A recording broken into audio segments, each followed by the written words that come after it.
All right, let's talk about this latest trade in the NBA. Did not see a trade coming today. I thought we were done with trades, but this is why we move forward and talk about this stuff. Let's pull it up here.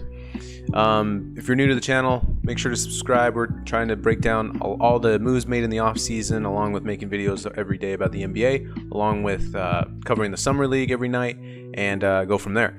So subscribe to the channel, like the video, comment, hit me up here in the live chat, and let's talk about the Los Angeles Clippers trading for Eric Bledsoe. Got the tweet here from Woj lined up. The Los Angeles Clippers are trading Patrick Beverley, Rajon Rondo, Daniel Otoru, and to the Memphis Grizzlies for guard Eric Bledsoe. Sources tell ESPN. So the let's take a look. We got a chat here by Mark in the chat. He says, "Y'all gave up Rondo and Bev for Eric Bledsoe. Seriously? Oh my God! As a Lakers fan, I say thank you, Clippers." Yeah, I don't, I'll be honest with you. I don't know exactly what the move is here by the Clippers. It's more of a salary dump than anything, and we're kind of going to break that down. I don't think this is basketball, like on the court kind of related. Because if it was, I think we would all have the same opinion as Mark does, and that it doesn't really make sense, and that, I think personally what this tells me, and a team will tell you what they believe their team is about based on their transactions and moves that they make in the offseason and what they do in the draft, all these different things, playing time, obviously all that. But the one thing I want to talk about with the Clippers is that I think this means that they understand that Kawhi is not going to come back anytime soon. Maybe not for the season. Because what this does to their cap situation is it lowers the money that they're having to pay in the luxury tax. So what this does basically makes it so at the end of the year, when the luxury tax bill is due, and the owner of the Clippers, Steve Ballmer, needs to pay that bill at the end of the year, it's basically shrinking that amount that he needs to pay, because he's not. Listen, this is just simple business. You're not going to pay premium money for a team that's not going to win a championship this next season. And I think this is what they're saying, is that they're saying we don't believe Kawhi's coming back anytime soon, and because of that, we have to shed some salary, because me as Steve Ballmer, I'm not gonna go pay the NBA and go pay this huge luxury tax bill of I don't even know what their luxury tax bill is. We're gonna take a look at it here real quick. So ahead of us here is the Clippers cap sheet, roughly estimated with some estimations of what they did in the offseason.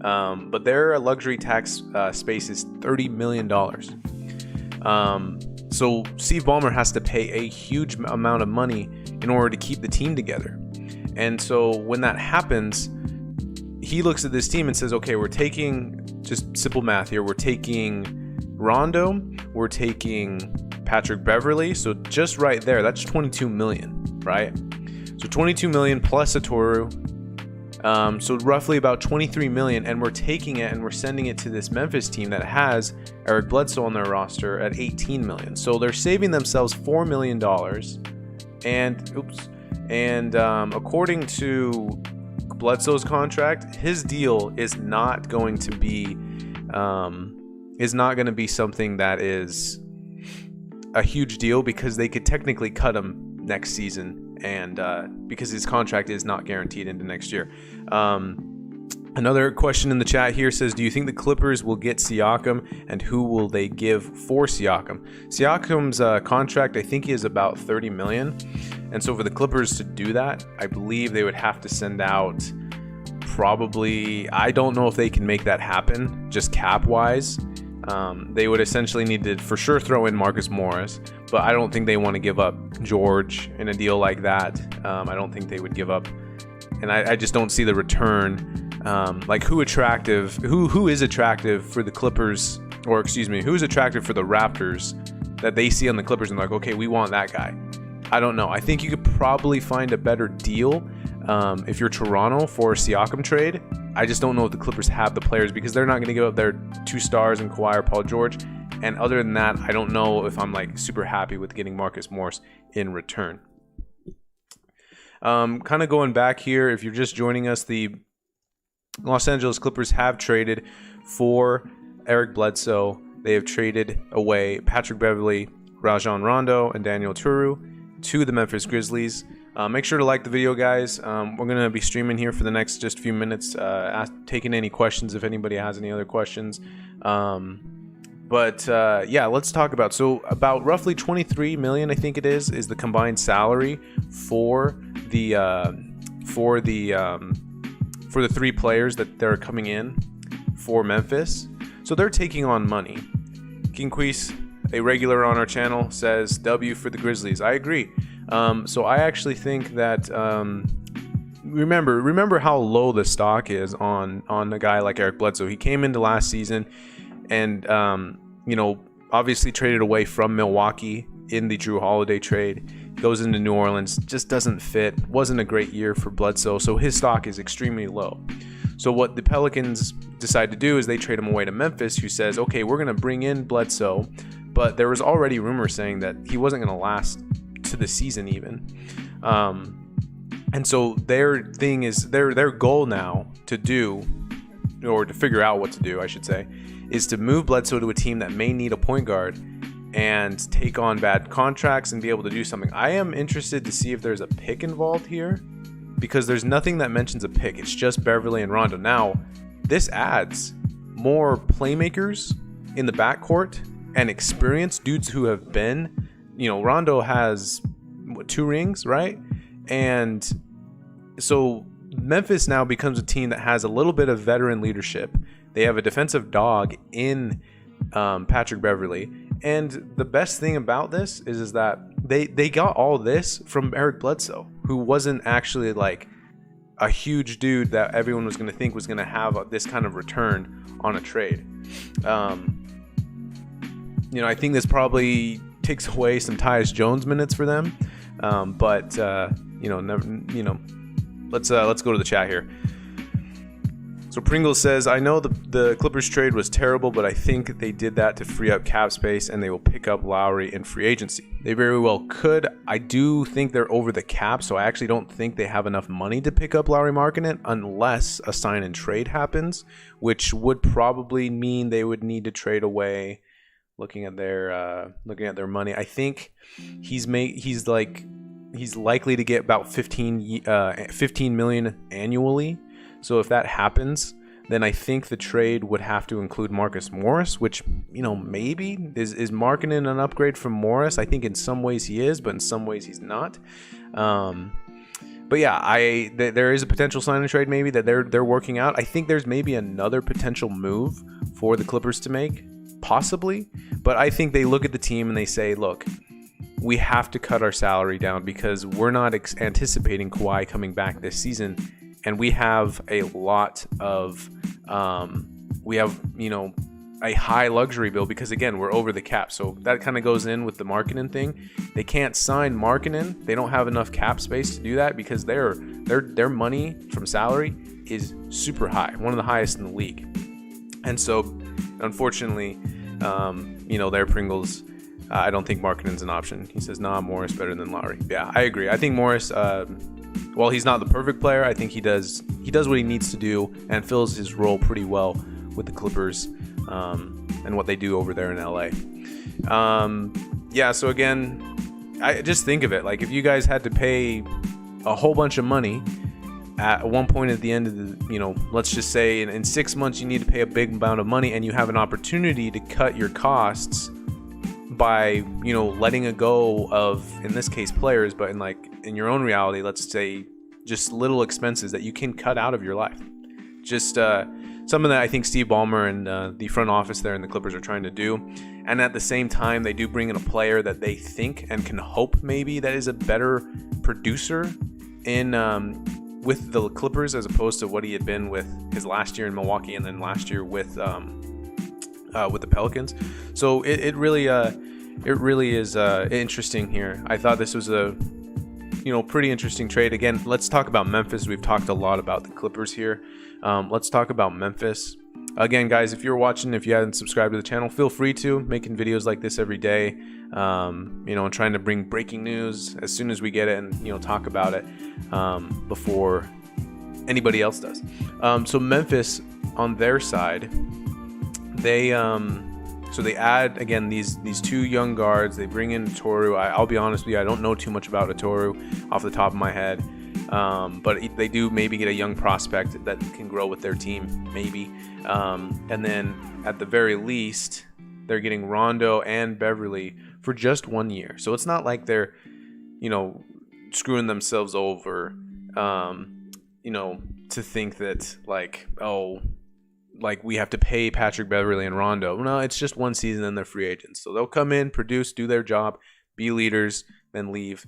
Later, maybe there's a wave and a buyout situation that pops up later in the season, but we'll see. Ultimately, the Grizzlies have done a pretty good offseason. And I'm so glad that I haven't made my offseason video yet, because I knew that trade here and that there's still marketing to get figured out. I think Josh Hart needs to get figured out in free agency a little bit.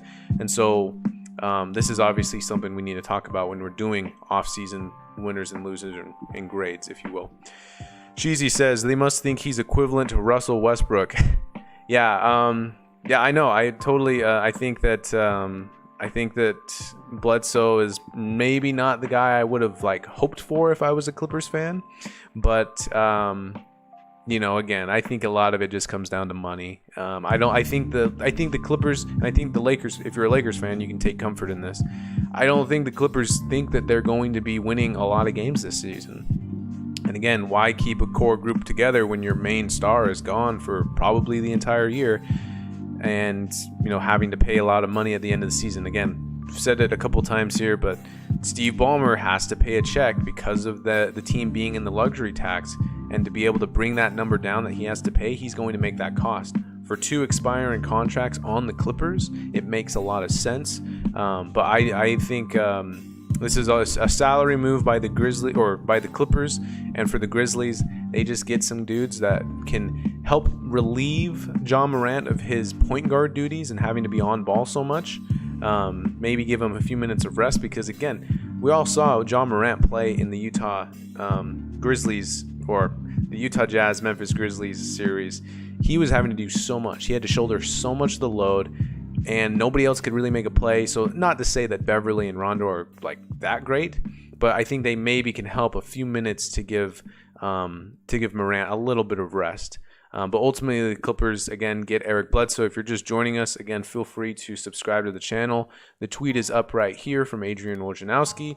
The Los Angeles Clippers have traded Patrick Beverly, Rajon Rondo, and Daniel Oturu to the Memphis Grizzlies for guard Eric Bledsoe.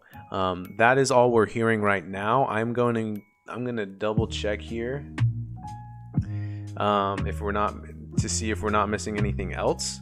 But yeah, let me know how you guys feel about it. Feel free to enter in the chat what you guys feel about the trade, and what you guys ultimately are pumped up about for the upcoming NBA season. Because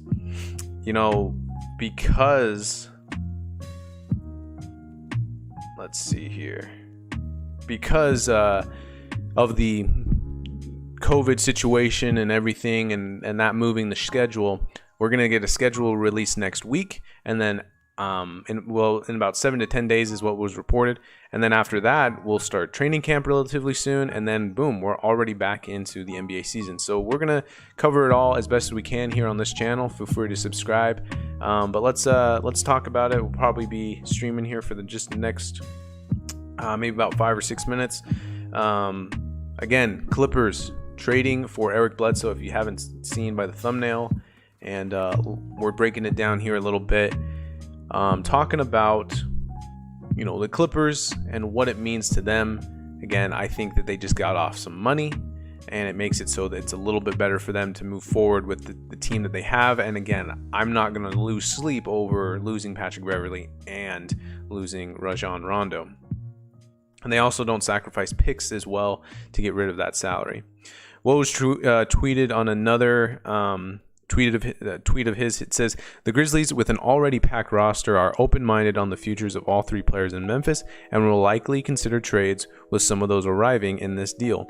Memphis gets salary cap flexibility in the summer of 2022 with this trade. Yes, so again, they have a little bit, they open up cap space, and look, they can do it again. So This is why I was a little confused about why Memphis was so... People were beating on Memphis and saying, you gave up away, Valanciunas for nothing. Bledsoe's shot, he's not good anymore, and Adams had a bad year.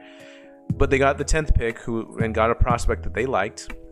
And then they were able to make a move with Bledsoe, who they had acquired from the Pelicans, and now move him here to the Clippers. And now they're doing the same thing likewise with Patrick Beverley and Rajon Rondo, is that they're going to say, okay, does anybody want these pieces? Does anybody want these players to come in and, be what I kind of described as veteran point guards who have a good history of, in Beverly's case, being a good defender. It's a 1-year rental, so it's not like a team has to sacrifice so much to get them. I think these players have value on the open market, and we'll see what the Grizzlies intend to do with them. But Rondo and Beverly probably could be traded again as well, and then the Grizzlies do the same thing. What can they get, like future seconds or maybe a potential first-round pick for a team that's desperate to bring in a guy like Rajon Rondo or Patrick Beverly? I don't think they'll get a first-round pick, but can they get multiple seconds? That's what the Clippers gave up in order to get Rondo, so maybe a team is willing to pay that price again. And then Bobby Marks had messaged here.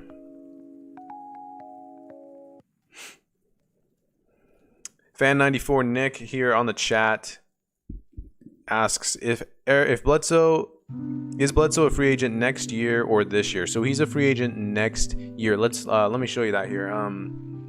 So Bledsoe here has the $18 figure for this upcoming season, but next year you can see that it's highlighted in red, which means it's non-guaranteed. So that means a team could essentially say, we're not going to pay you that salary, and that we could technically opt out of it, and you can be a free agent next summer.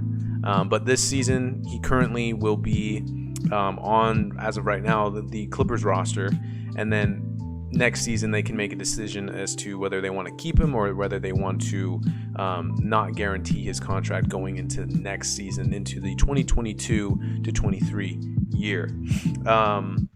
Bobby Marks also mentioned something. I'm going to read it real quick.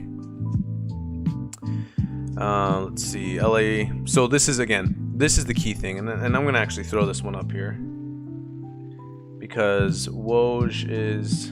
our boy Bobby Marks is completely correct in this thing. So cap ramifications for the Clippers and the Grizzlies trade is the following. It is Eric Bledsoe obviously getting that $18.1 million, and there it is for the Knicks fan there that was asking about the free agency.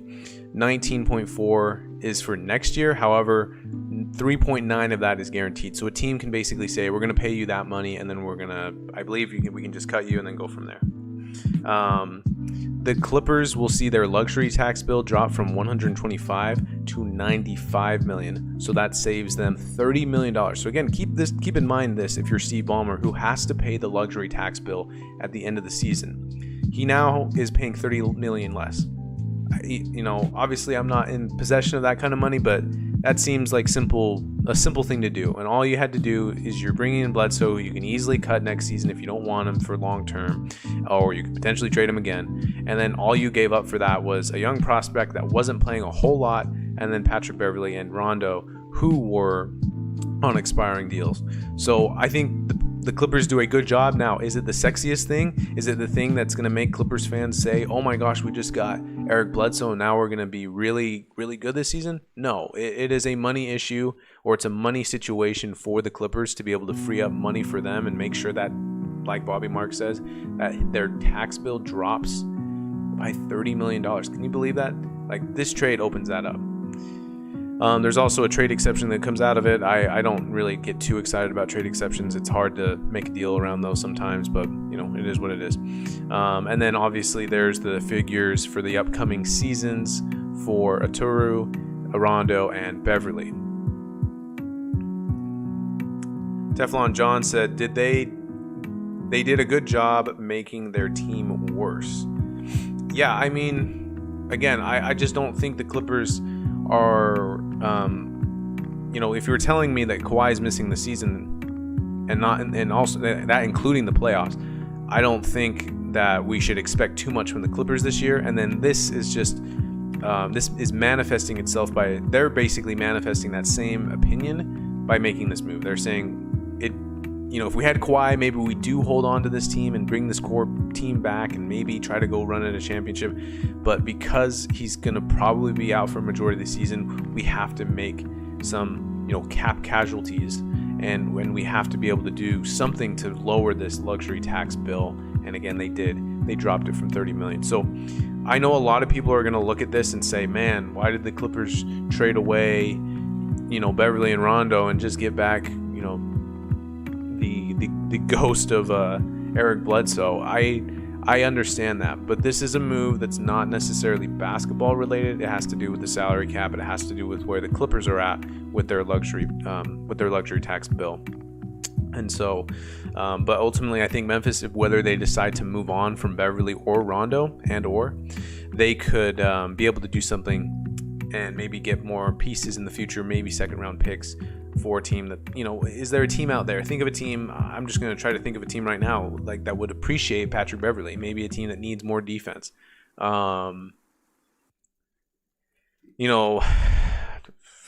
Dallas, I don't know. Like, does Dallas make sense for Patrick Beverly? I'm just trying to think. I'm just thinking of random teams that are coming to mind.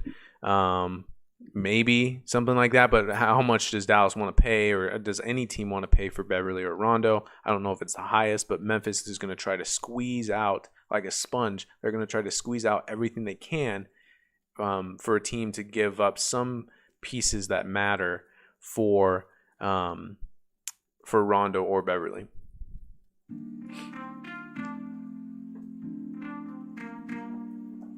Thanks for joining me, guys. Gonna go for probably until the top of the hour. If you have any questions or statements, feel free to throw them in the chat. Good to see some engagement today. I again just kind of bought, kind of ending thoughts on the deal. I do ultimately feel like that the Grizzlies are doing the right thing there in Memphis. I think the Clippers are trying their best to just not have to pay a lot of money for a team that's probably not going to win a championship. So here it is again for those who are just joining us who have not kind of peeked in for a minute. The Los Angeles Clippers are trading Patrick Beverly, Rajon Rondo, and Daniel Oturu to the Memphis Grizzlies for guard Eric Bledsoe. And this, again, makes it so the Clippers have their luxury tax bill that is due at the end of the year, the end of the season, I should say. Once that is official, at the end of the season, their luxury tax bill is subtracted by $30 million just by making this move. So again, kind of try to make that make sense in your own life. If you're trying to cut down your costs and say, okay, I have this huge bill due at the end at whatever time, but I can make it so I'm taking, 30 million out of 125 was the total amount of money that was due. So what is that? 25, roughly like what, 20%? You get a 20% discount off of your rent, off of your any kind of payment that you owe. I think people are going to take it. And if you're sacrificing something small or in what you believe is small, then you do it. And that's what the Clippers did today. Best player in the trade, in my opinion, I think is probably Patrick Beverly. I mean, I know he's not the greatest offensive player, but just how bad Bledsoe was last year, it kind of makes me lean that way. Sergio Mendoza says, was the point of this trade to make more salary space? Yes, in a way. So let me throw the figures up here again. So this isn't officially updated for the trade, but this trade basically will subtract 24 million, roughly. I think it's roughly 22 to 24 million this season, because it's the combined contract of Beverly, which is right here, Rondo here, and Oturu here. So just rough eye estimates, not even calculating. It's like 22 to 24 million. But then that is replaced by Bledsoe's 18 million that he's going to make. So 24 minus 6, or 24 minus 18 is 6. So yeah, it frees up $6 million in cap space. Now, can the Clippers do anything immediately with this? No, they can't. It's not like there was a question asked earlier about, you know, them potentially trying to go after Lauri Markkanen. It's not possible. They don't have enough cap space to bring in Markkanen. So unless they're making more trades, I just don't think that the Clippers can do anything additionally with this team. And maybe they add some dudes from their summer league team. Obviously, they drafted Keon Johnson and Jason Preston and Brandon Boston. They also signed Justice Winslow. So I feel like, you know, they're going to basically move forward with this team with Bledsoe and see how it goes. But I don't see any other moves. I mean, there is. Maybe you get rid of Marcus Morris, but I just don't see anybody trading for Marcus Morris. But yeah, that is that. Thanks for the questions, guys. Again, if you have not subscribed to the channel, feel free to. Making a lot of NBA videos. Feel free to go watch some of my other ones. I've done a lot of things for the summer league. Kind of going through at the end of every night, just talking a little bit about who stood out and who was a little bit didn't perform to their standards. Summer league is going on right now. I have one of the games on in my TV over there, and yeah, it's fun. So feel free to subscribe to the channel, and we're doing content like this all the time. Feel free to comment and let me know any other videos that you guys would like to see and all that, and it will be fun.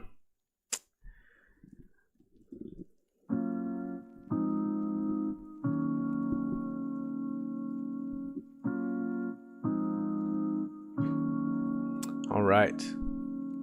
Again, if you're just joining us, let's read the trade one last time before we end the stream.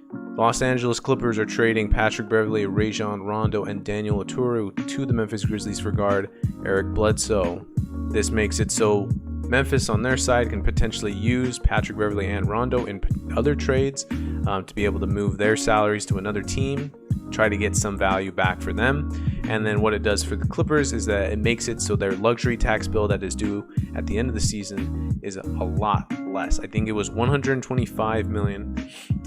It was reported as $125 million was the amount that the Clippers were going to have to pay. Steve Ballmer has to pay this at the end of the year. But now, because of this trade, it's decreased to only $95 million. So $30 million in savings. I mean, pretty good by the Clippers and pretty good by their front office. But again, I know a lot of people are just going to look at the basketball kind of mindset of this and say, oh, Bledsoe isn't good. Why did you trade for Bledsoe? Look, money situation is what it is. And that is why they made this trade. Okay, top of the hour, I'm leaving. Anybody have any questions? Feel free to throw it in the chat. We'll go from there. And also check out my other videos. Making, again, a lot of other videos. I went through all of the majority big moves that were made in the offseason, talked about them a little bit and what they meant for their teams and for the player moving forward. Dennis Schroeder was obviously just signed by the Celtics. That was my last video there. And then I've been making videos every day about the summer league, so feel free to go watch those if you're interested in your summer league, or if you're interested in your team's summer league team, and we'll go from there. Ryan McCorvey says, you think Memphis keeps Rondo or Beverly? You know, this is the thing is that Woj did tweet. Here it is. I'll just throw it up right here for you. So to address Ryan's question, the Grizzlies, this is what Woj says. The Grizzlies already have a packed roster. They are open-minded on the future of all three players in Memphis and will likely consider trades to with some of those arriving in this deal. Memphis gets salary cap flexibility arriving in the summer of 2022 with the trade. So it sounds like Memphis probably will move one of those guys. Maybe it's Beverly, maybe it's Rondo. I don't know, again, who Memphis would prioritize more. Maybe it's Rondo. Like, maybe they prioritize Beverly and would rather have him there for a season than Rondo, and maybe just say, hey, we'll buy out Rondo's contract. He can go to another team and be a free agent, pick his new team, or trade him to a team that he wants to go to. But I can see Beverly staying just because his salary is $14 million for the next season, and so I don't know who's selling Steve Ballmer crack. Again, this is a money situation move, but that is what it is.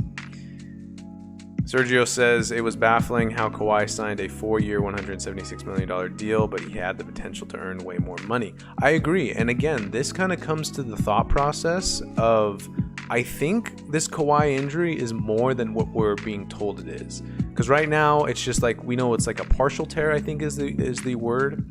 And so when I hear this, and when again, it's not just about what's reported. It's also about what these teams are doing, what these players are doing. So what are the Clippers recently doing? So they re-sign Kawhi to this 4-year deal. And Sergio mentions, it's a little bit shocking because you would think Kawhi would wait to get his deal and then make more money later after becoming a free agent next season. I think it's a 1-and-1 that he would sign and then make a lot more money afterwards. But him signing the 4-year deal basically means that he's going to try to get as much money as he can right now based off of what is the current situation for him. And what is his current situation? He's currently injured. Probably is missing the rest of the season. And so when you're thinking of it from that mindset, it's kind of like, okay, well then get all the money you can while you can, because next year isn't promised, right? And especially for him with the injury. So I agree with you, Sergio.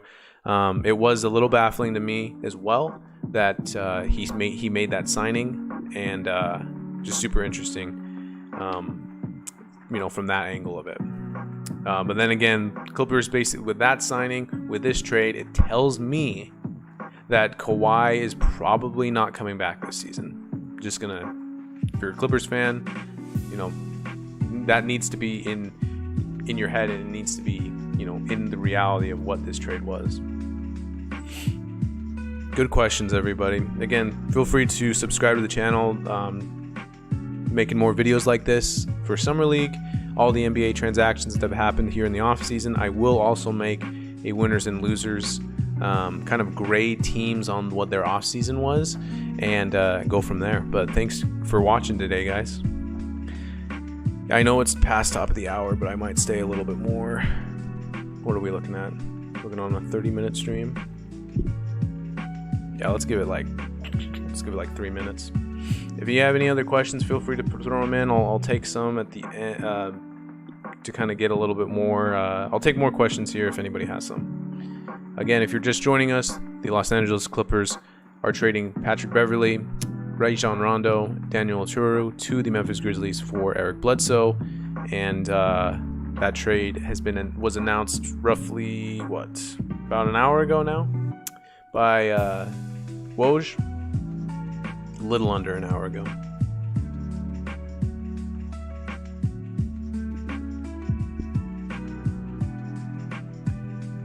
Ryan McCorvey says, if Kawhi is injured to start the season, would the Clippers get an injured player exception?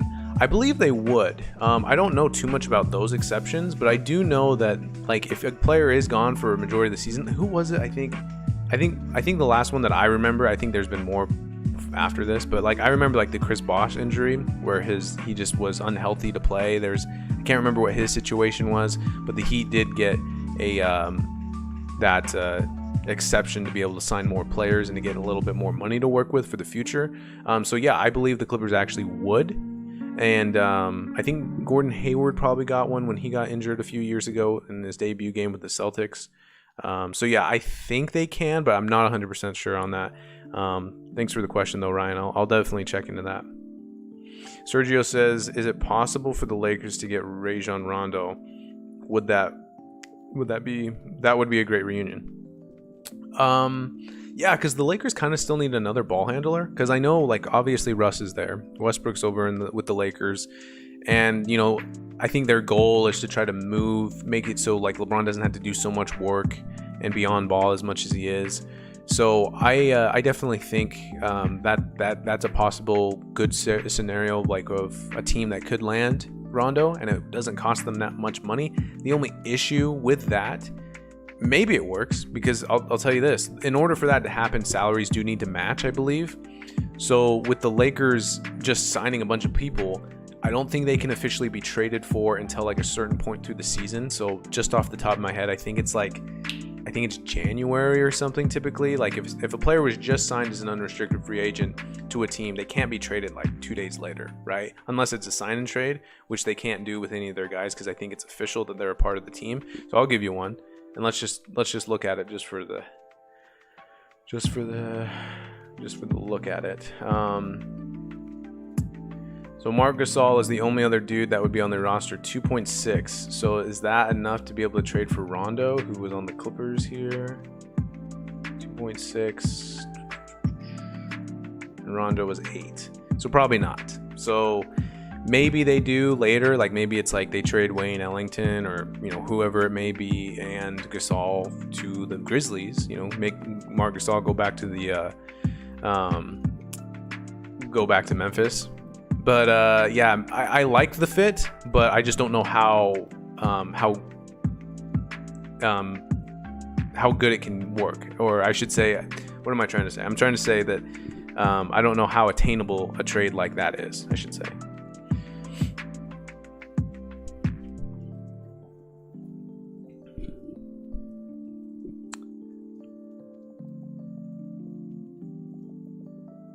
Great questions in the chat today. Again, guys, feel free to subscribe to the channel. We're making a lot of more videos like this in the future. Like I mentioned, Summer League, along with you